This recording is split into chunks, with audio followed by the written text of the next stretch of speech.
बच्चों देखिए, इसके बारे में हम आपको बता रहे थे। ये जो आपको दिख रहा है ये हमारा क्या है, ये कम्यूटेटर है। ठीक है, ये इस कम्यूटेटर क्या काम करता है, ये कम्यूटेटर जो होता है आपका इस एसी को हमारा डीसी में बदलने का काम करता है। दोनों काम करता है, डीसी को एसी में भी बदलने का काम करता है और एसी को डीसी में भी बदलने का काम करता है। डीसी को एसी में, एसी को डीसी में। इस कम्यूटेटर पे देखिए आपके ये चार चीज़ आपको दिखाई दे रहे हैं। ये कि 1 2 3 4 ये ब्रूस लगे होते हैं। ये क्या लगे होते हैं, ये ब्रूस लगे होते हैं। ये ब्रूस क्या काम करता है, एक करंट को कलेक्ट करने का काम करता है।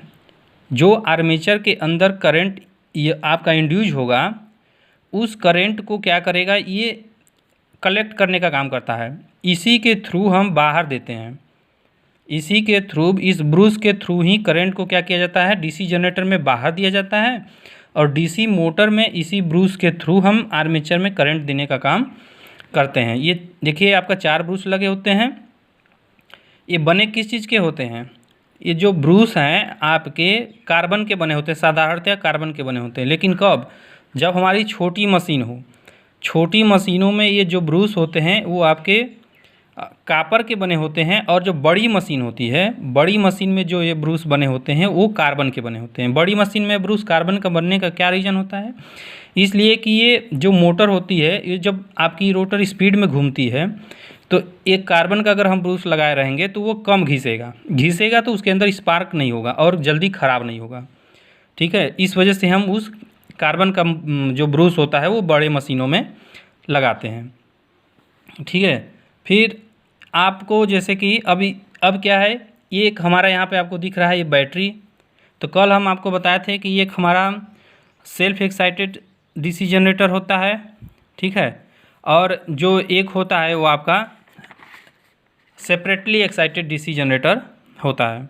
तो जो सेपरेटली एक्साइटेड डीसी जनरेटर होता है उसको हमें एक बाहर से सोर्स की आवश्यकता पड़ती है उसकी बाइंडिंग को एक्साइटेड करने के लिए। तो इसलिए हमने यहाँ पे एक बैटरी लगाया है और इस बैटरी से हम इस स्टेटर बाइंडिंग को, जो स्टेटर पे बाइंडिंग की गई है फील्ड बाइंडिंग, इसको हमने क्या किया, एक बैटरी से इसको कनेक्ट कर दिया है जो कि इसमें एक्साइटेशन देने के लिए काम करता है। तो ये जो ईएमएफ होता है, जो इंड्यूज होता है इस जनरेटर के अंदर, उसको हम ज्ञात किससे करते हैं, E बराबर BLV साइन थीटा, जो इसकी यूनिट होती है वोल्ट। ठीक है, इस फार्मूले से हम इसके अंदर ईएमएफ इंड्यूज जितना होता है उसको हम क्या करते हैं, ज्ञात करते हैं। और ज्ञात करने के लिए हमने आपको बताया था कि फ्लेमिंग के राइट हैंड रूल की सहायता से आप इसके अंदर उत्पन्न हुए विद्युत वाहक बल की गणना करते हैं। देखिए इसमें 3 कंडीशन होते हैं। 3 कंडीशन ये क्या होता है, जैसे कि अगर हमारी जो पहली बात तो कि जो फ्लक्स होता है वो नॉर्थ टू साउथ की तरफ जाता है। ठीक है, जो फ्लक्स नॉर्थ पोल से निकलेगा वो किधर जाएगा, साउथ पोल की तरफ फ्लक्स जाएगा, फिर बाहरी रूप में, और अंदर से साउथ टू नॉर्थ की तरफ वो फ्लक्स हमारा चला जाता है।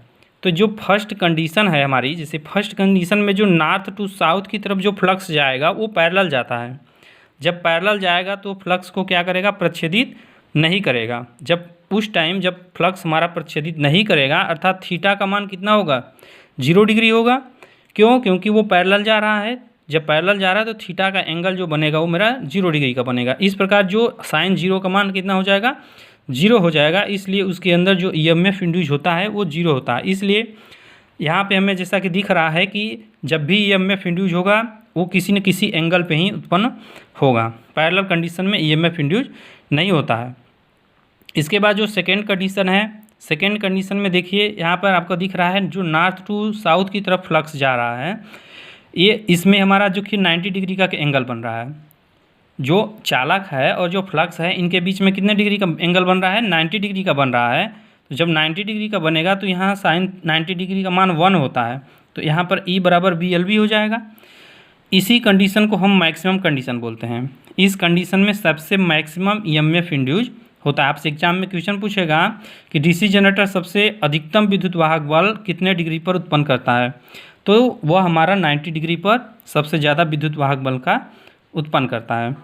जो आपका यहाँ पे थर्ड कंडीशन दिख रहा है, तो थर्ड कंडीशन में क्या करता है, ये प्रत्यावर्ती के रूप में घूमता है। इस तरीके से न किसी भी एक एग्जैक्ट एंगल पे नहीं घूमता है, इस तरीके से एंगल बनाते हुए हमारा क्या करता है,